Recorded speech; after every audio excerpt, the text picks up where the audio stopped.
We're talking to Isabel Oakeshott, international editor here at talkTV, the place to be, the home of common sense, of course, and free speech. Isabel, just before the break there, I was talking about a strike. I think we've discovered there's a bus strike going on, but these strikes are kind of so interminable now that it's almost as though we get on with everything despite whatever strike is happening and despite whatever is going on. I know you travel by train quite a bit. Have you? Do you still travel by train? Have you given up? What's the situation? Well, look, I think that we all have this kind of fundamental acceptance that everything's a bit crap, and that basically the probability is that things won't work. So if anything works, that's a bonus. You know, it's not anymore the case that you assume things will work and you're unlucky if they don't. It's the reverse. If it works, happy days, but most likely it's going to be some kind of problem. I don't know who's on strike anymore. There's this also looming thing, isn't there, at the beginning of February, suggestion of a so-called general strike, which just means even more organisations striking, and probably none of us will notice that much more difference because we know everything's rubbish anyway. Well, exactly right. I can happily inform you that health and social care workers and physiotherapists are apparently on strike today, and in some parts of the country, bin staff are out, and some teachers are also out. So there we are.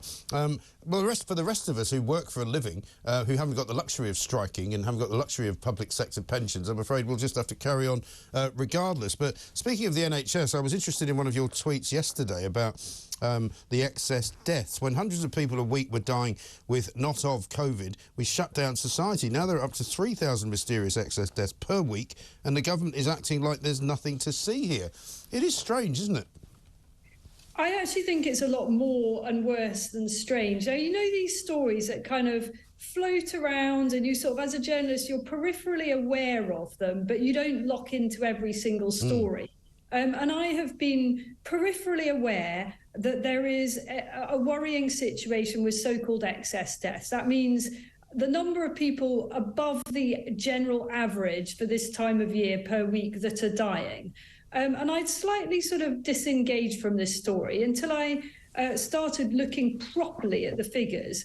And we have a situation now where as many as 3,000, just pause for a minute and think about that number, 3,000 extra people per week are mysteriously dying. Now, I say mysteriously not because there's some kind of conspiracy theory here, but because we actually don't know, because the government isn't really acting as if this is a particular problem or indeed crisis.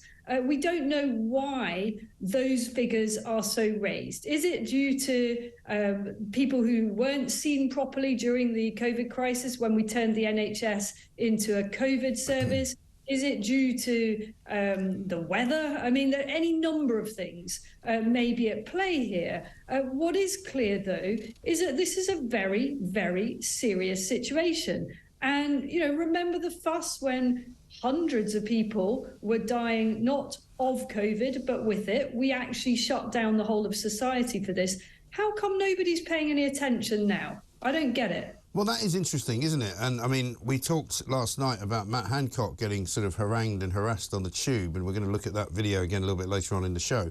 But, yeah, I mean, the focus on the numbers of people dying was so out of proportion. I remember being very shocked at the beginning of the COVID crisis to kind of look at how many people died anyway every single day, and it was quite a lot. And never did the number of people dying of COVID outstrip the number of people who were dying of all kinds of other things. But suddenly now, as you say, we're sort of being told, oh, don't bother about that, just look over there. And I don't really understand whether it's because the government are embarrassed by the way that they conducted themselves during COVID, or whether they just really don't care about anything to do with health in any other area.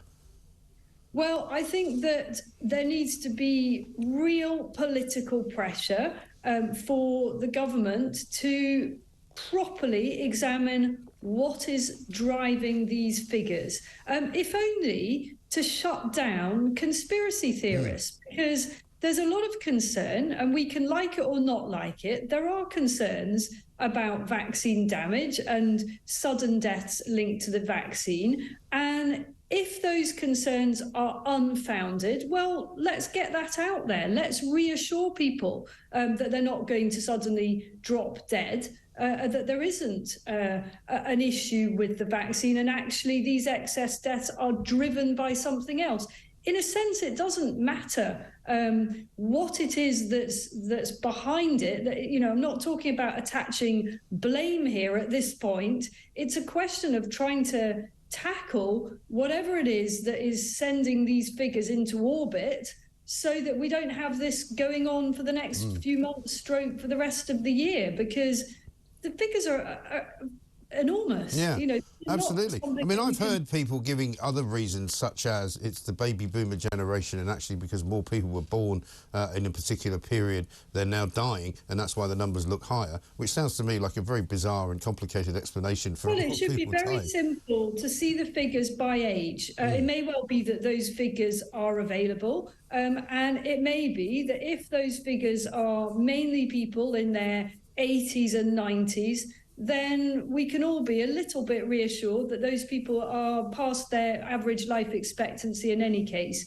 If there is a very significant spike in unexpected deaths amongst younger people, then I think that's a real cause for concern. How can anyone say it isn't? Do you think we're living in a time when the sort of the politicians that are supposedly leading us, and I use that very carefully because I'm not sure they are, don't really understand what the cares and the concerns of ordinary people are? You were talking earlier about Nadeem Zahawi and a vast amount of money that he made in business, which is welcome. I'm sure that we'd love to see more people making that kind of money in business in this country.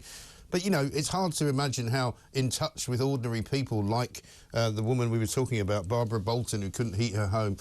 Hard to imagine how much in touch with ordinary people he is. And also hard to imagine that Rishi Sunak and the rest of the cabinet know that people care about this kind of stuff. They care about people dying. They care about the NHS. They care about not having enough money to feed their families. And yet the government doesn't seem to be addressing any of it. Well, government in this country is all too often about shambling through from one day to the next. You know, they don't think very often medium term. It's as short term as it gets. This is a government that's absolutely run out of steam and is basically just trying to survive. And they think that parroting the phrase levelling up, which makes me want to frankly punch somebody, not advocating any violence here, I mean metaphorically, that by talking about levelling up, that somehow ticks the box of, oh, you know, we recognise things aren't as good in other parts of the country as they are here in the Palace of Westminster. We're going to somehow level up by, as you say, Mike, building another ridiculously overpriced bridge over something. Yeah. I mean, it's just a nonsense. I don't think those words mean anything whatsoever to ordinary people while they're shivering in their homes or contemplating an NHS that can't deliver. And, you know, all the evidence at this stage points to a catastrophic, historic defeat for this government when it finally faces voters at the polls, and I have to say right now it feels like they deserve it. Yeah, I think most people would probably agree with that. Isabel, great to talk to you. Thank you very much indeed. Isabel Oakeshott there.